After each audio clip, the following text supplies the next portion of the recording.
নমস্কার দর্শক বন্ধুরা, অমৃত কথা এই চ্যানেলে জানাই আপনাদের সুস্বাগতম।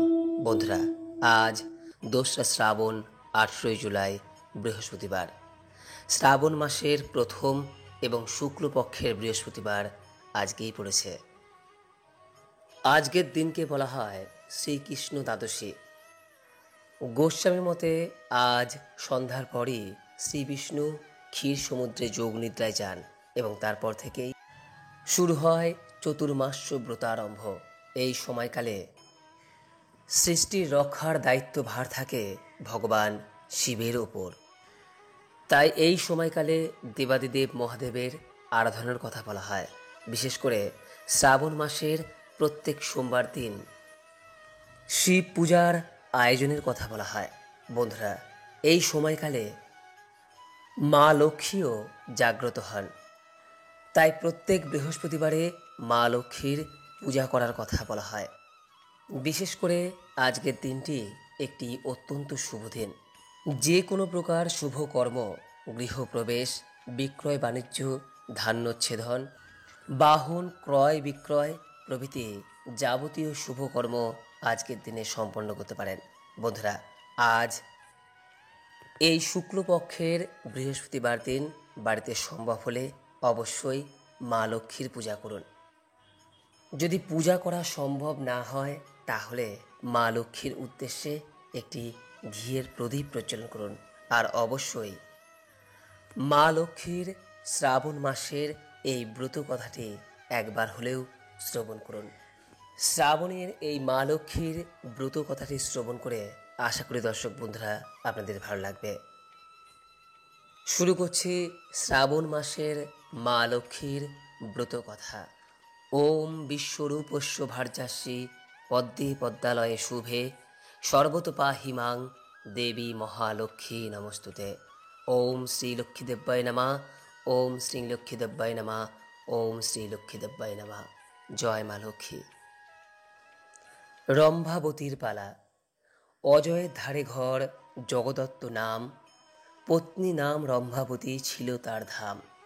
তিলেক না ছাড়ি তারে জগদত্ত রহে, চাকর চাকরি সম মুখপানে চাহে। এই রূপে কতকাল গত হয়ে যায়, বাণিজ্য তরতে জগদত্ত মন চায়।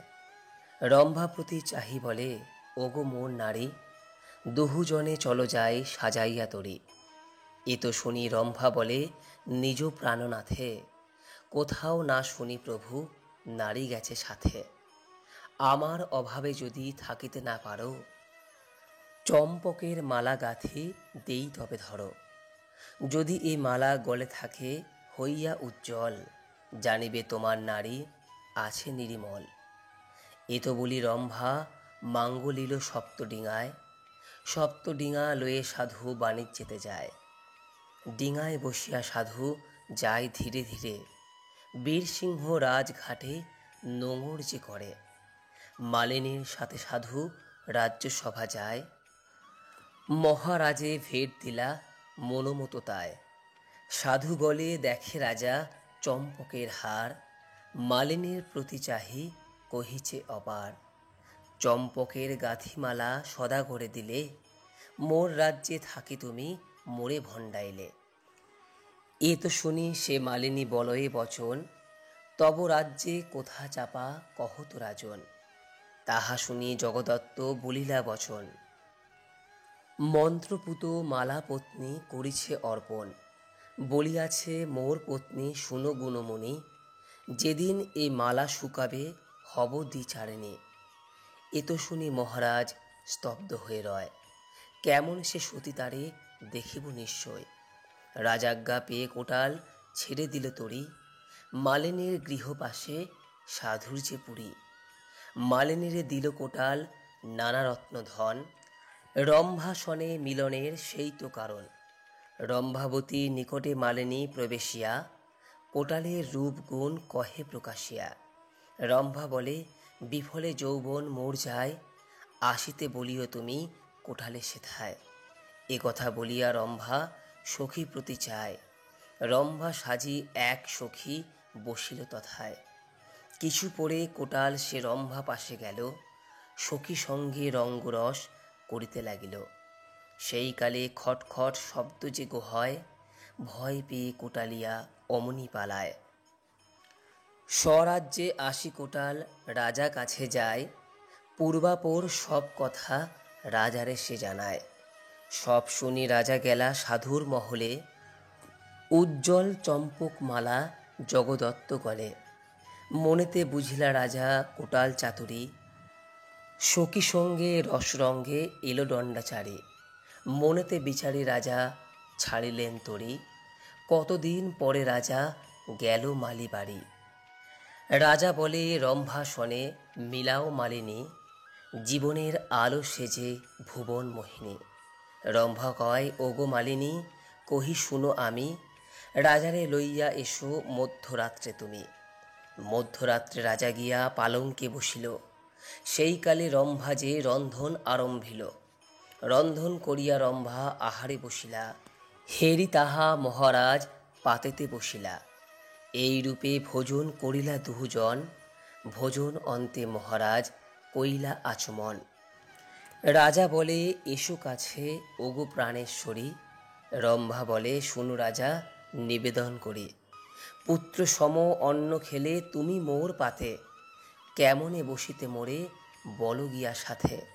হেনবাক্যে শুনি রাজা জুড়ি দুই হাত, মা বলিয়া চরণেতে করে প্রণিপাত।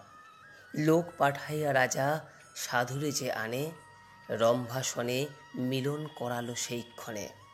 লক্ষ্মীর কৃপায় রম্ভা নিজ পুতি পায়, হরি হরি বল সভে পালা হইল সায়। শ্রাবণ মাসে লক্ষ্মী দেবী যেজন পুজোয়, লক্ষ্মীর কৃপায় তার দুঃখ নাহি রয়। ভক্তি ভরে সবে মিলি লক্ষ্মীরে পুজিবে, পূজা অন্তে ব্রত কথা অবশ্য শুনিবে। গুরুবারে সন্ধ্যাকালে লয়ে বধূগণে, করিবে লক্ষ্মীর ব্রত হয়ে এক মনে। জলপুণ্য ঘটে দেবে সিন্দুরের ফোঁটা, আমের পল্লব তাহে দিবে এক ঘোঁটা। আসন সাজায় তাহে দিবে গুয়া পান, সিন্দুর গুলিয়া দেবে ব্রতের বিধান। ধূপ দ্বীপ জ্বালাইয়া রাখিবে দ্বারেতে, শুনিতে বসিবে কথা দুর্বা লয়ে হাতে। মনে মনে লক্ষ্মী মূর্তি করিয়া চিন্তন, এক মনে ব্রত কথা করিবে শ্রবণ। কথা শেষে উলু দিয়া প্রণাম করিবে, ভক্তি ভরে এও গণে সিন্দুর পরাবে। যেই নারী পূজা করে প্রতি গুরুবারে, হইবে বিশুদ্ধ মনা লক্ষ্মী দেবীর বরে। যেই গৃহে ব্রত কথা হয় ১২ মাস, সর্বদা তাহার গৃহে করি বসবাস। তার গৃহে থাকি আমি হইয়া অচলা, পূর্ণ করি মনোবাঞ্ছা আমি যে কমলা। যেই নারী এই ব্রত করে এক মনে, লক্ষ্মীর কৃপায় তার বাড়ে ধনে জনে।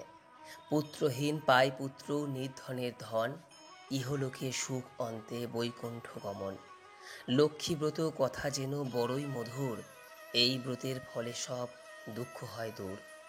যেবা পড়ে যেবা শোনে যেবা রাখে ঘরে, লক্ষ্মীর বরতে তার মনোবাঞ্ছা পুরে। লক্ষ্মীর ব্রতের কথা অতি মধুময়, প্রণাম করিয়া যাও যে যার আলয়। কর জোরে গলবস্ত্রে ভক্তিযুক্ত মনে, দেবীকে প্রণাম করো যে থাকো যেখানে। প্রণমামি লক্ষ্মী মাগো বিষ্ণুর ঘরণে, চিরোৎ সাগর পুত্রী জগৎ পালিনী। অগতির গতি তুমি তুমি নারায়ণী, জগতের মাতা তুমি বিপদ নাশিনী। ব্রত করি স্তব পাঠ যেই জন করে, অভাব রহে না তার মা লক্ষ্মীর বরে। লক্ষ্মীর ব্রতের কথা হইল সমাপন, ভক্তি ভরে চাহ বর যার যাহা মন। স্মৃতিতে সিঁদুর দাও সব এও মিলে, হুলুধ্বনি শঙ্খধ্বনি কর সবে মিলে। ভকত বাৎসল্যা দেবী সত্য স্বরূপিণী, হরিপ্রিয়া মহালক্ষ্মী ভুভার হারিণী। চঞ্চলা কমলা মাগো ত্রিলোক তারিণী, চরণে প্রণমী মাগো মাধব রঞ্জিনী। ভাবের আরাধ্যা তুমি দারিদ্র নাশিনী, কৃপা করো কৃপাময়ী ত্রিতাপ চালিনী। ওম শ্রী লক্ষ্মীদেব্যায় নমঃ, ওম শ্রী লক্ষ্মীদেব্যায় নমঃ, ওম শ্রী লক্ষ্মীদেব্যায় নমঃ। জয় মা লক্ষ্মী। আশা করি দর্শক বন্ধুরা এই ব্রত কথাটি শ্রবণ করে আপনাদের ভালো লেগেছে। ভালো লাগলে লাইক করবেন, পারলে শেয়ার করবেন এবং আজকের দিনে পারলে অবশ্যই মা লক্ষ্মীর পূজা করুন এবং তার উদ্দেশ্যে একটি ঘিয়ের প্রদীপ প্রজ্বলন করুন। সকলেই ভালো থাকুন, সুস্থ থাকুন এই কামনা করে আজকের মতো ভিডিওটি এখানে শেষ করলাম। নমস্কার, ধন্যবাদ। ঈশ্বর আপনার মঙ্গল করুক। জয় মা লক্ষ্মী।